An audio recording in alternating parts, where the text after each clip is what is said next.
We've been rounding up our best metal records of 2022, but what about the most disappointing records? These albums were on our radar and we were excited to hear them, and then they... So let's round them up.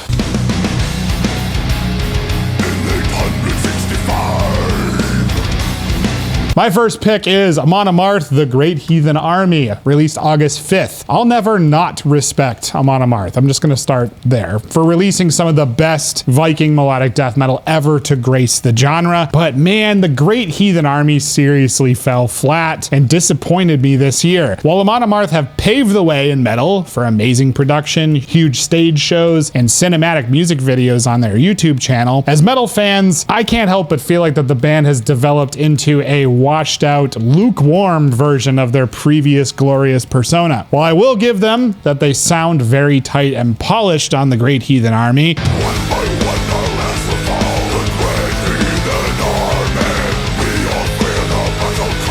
there's even more great hooks and fun moments on this record, for example, but the long ship has seemed to unfortunately develop some holes and they're taking on water quick. If I could sum up this record into one word that totally killed the vibe, that is restraint. While they are the furious Viking warriors we all know and love, where's the bloodthirst on the battlefield? It's not here. I haven't given up hope yet, but man, was this one a bummer.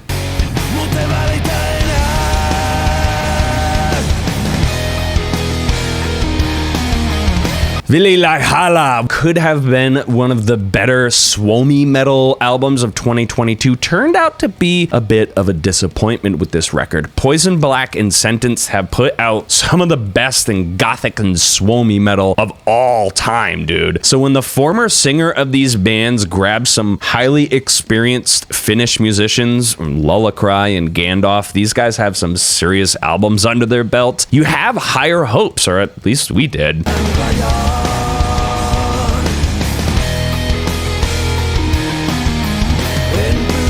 There are a couple straight up bad songs on this record. The nu metal influences just do not do it for me. Something I'm not sure I'll ever revisit, unfortunately, especially when I can listen to dozens of other Suomi metal albums before this one. Yeah, it's just bad. Yeah, it's such a bummer too, given like you've got top tier people in the genre on the album, and it's just one of those things you're like, really, dude, how did you fuck this up?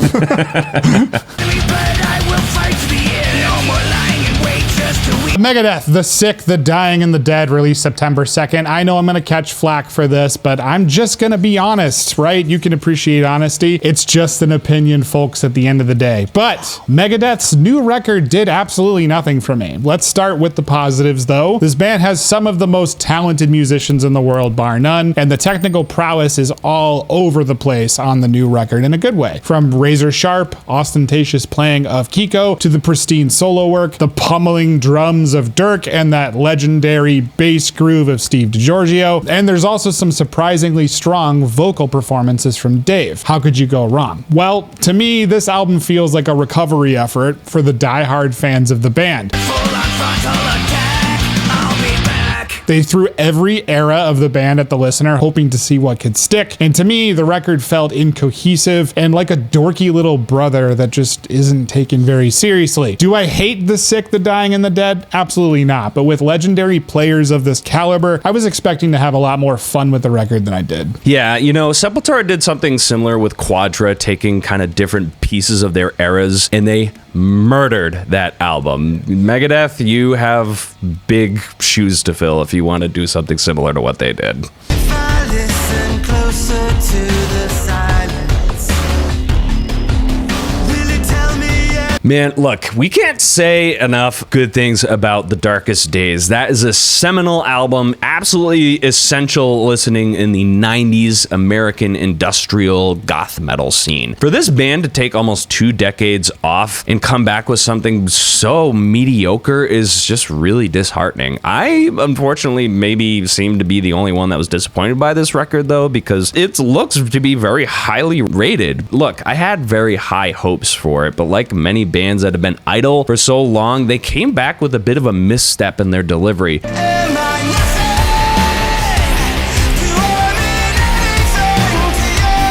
maybe it's just me, bro. Maybe this band is just delivering the 90s in 2022, and it doesn't jive with me anymore. It's far from terrible, but it's definitely pretty low on their discography, which there aren't too many albums to begin with, so... You're not off the mark, but where this album really falls flat are the fucking lyrics. Dude. The lyrics are like, they were written from a 13-year-old boy. Really cringy stuff there. The music is good, though. Yeah, the music's not bad, but definitely the lyrics are, like, horrible.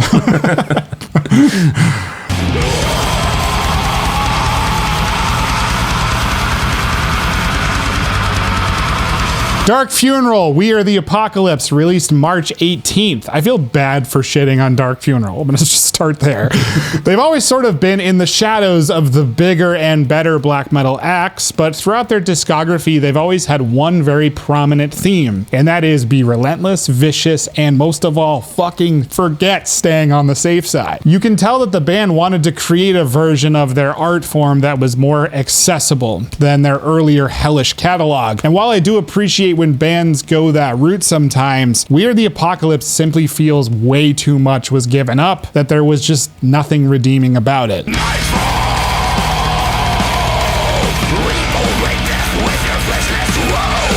The opening song, Nightfall, for example, has zero anger and zero memorable melodies, so it's a skippable track, and this theme happens a lot on this new record. The song titles and album title even feel a little elementary and safe. Is this a record that's a pure dumpster fire? Absolutely not. There are some gems here and there that are worth your time. Just expect to have similar satisfaction to having a cauliflower crust pizza instead of the real thing. Dude, I just took one look at the album art and I was like, oh, they just don't care.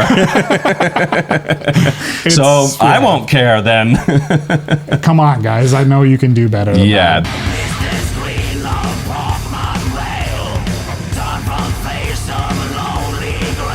Speaking of Drab Reaver.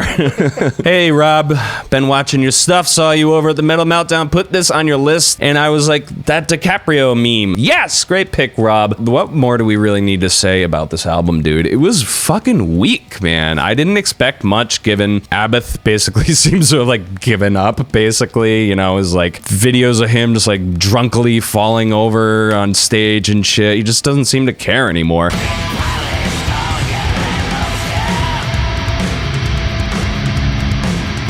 Look, when you look at the rest of this genre and like the thrash black, the Students have become the fucking masters in this genre. Just step aside, Abbott. Unless you can make an entire album that is in the vein of the Deep Unbound, fucking hang it up, bro. I completely agree. If you're looking for a similar vibe that knocked this out of the park, just listen to Knight's new record, because this is just not good at all.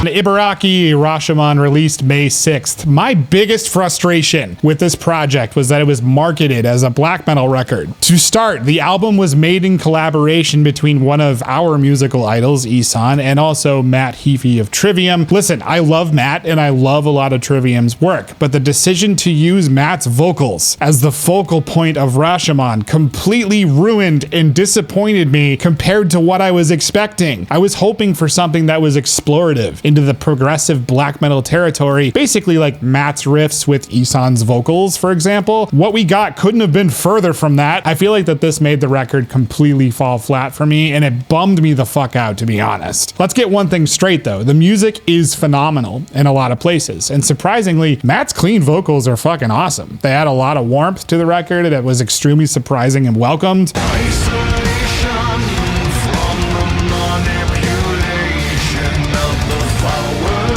Where this album absolutely blew my mind, though, and a lot of you I think will agree, was the fucking Ronin track with Gerard Way of My Chemical Romance. That dude can do black metal vocals amazing.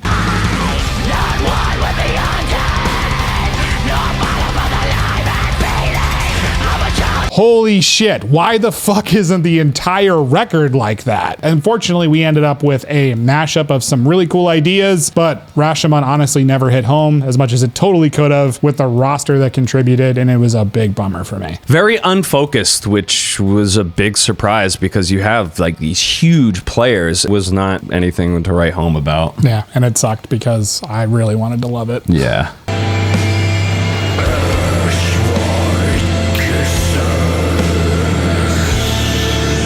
In 1993 and 95, Celestial Season released 2 seminal records with Forever Scarlet Passion and Solar Lovers. If you haven't checked those out, holy fuck, put them on a listen to list. These records set a marker for a unique new subgenre, Gothic Doom, that relied very heavily on a foreboding, sometimes psychedelic atmosphere. Bands like The Gathering have really picked up on that. I found this album to be a really bland representation of what Gothic Doom metal can sound like in 2022.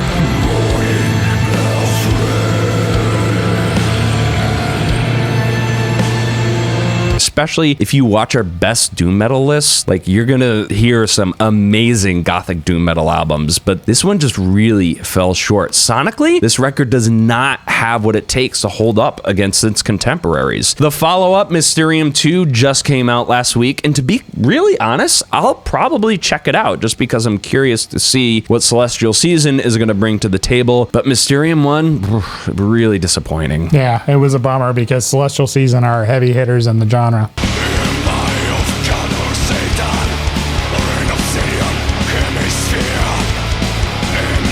Behemoth, Opus Contra Naturam, released September 16th. It's going to be hard to top a record like The Satanist for me. To my ears, The Satanist might be the best album in Behemoth's entire discography. It's evil as hell, epic, cinematic in score, and the dread just continuously builds in perfect unholy form. What I will give Opus is the production is absolutely nailed down, but where I was extremely disappointed was just how safe the record stayed throughout the entire runtime. Behemoth has a wide range of compositional tools at their disposal, from blistering speed to slow, moody, and emotional passages. I've always had the utmost respect for the band for being unapologetic and absolutely killer in their pursuit of their art form. This new effort, though, felt like they were just playing in the same sandbox and felt no need to innovate.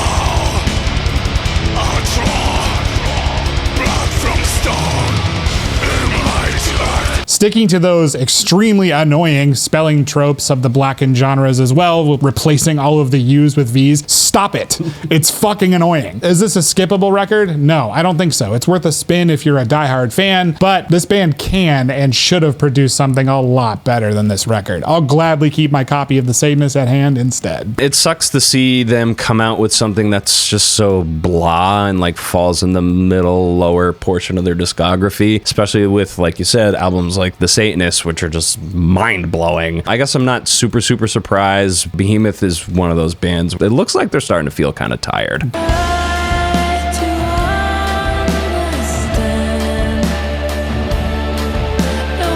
Okay, and this is my most disappointing. Another Doom Gothic band from Holland. I just mentioned them. They are very much in the same vein as Celestial Season, The Gathering. They have demonstrated that they can be a powerhouse. Along with bands like Celestial Season, Anathema, Lacuna Coil, their music is deeply introspective, often evoking goosebumps and feelings of deep connection to humanity and our experiential existence. This album definitely has a couple of good tracks, but very similar to aforementioned Anathema in their Distant Satellite record. Man, I found this to be very disjointed, mangled, mismanaged, however you want to call it.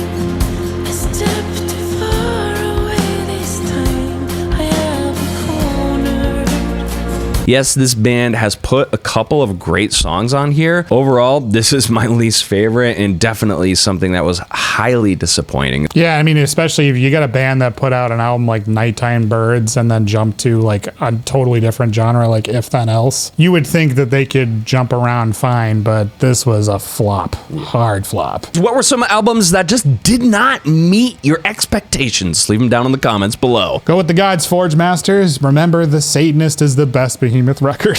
See you guys next time. Solid plug there.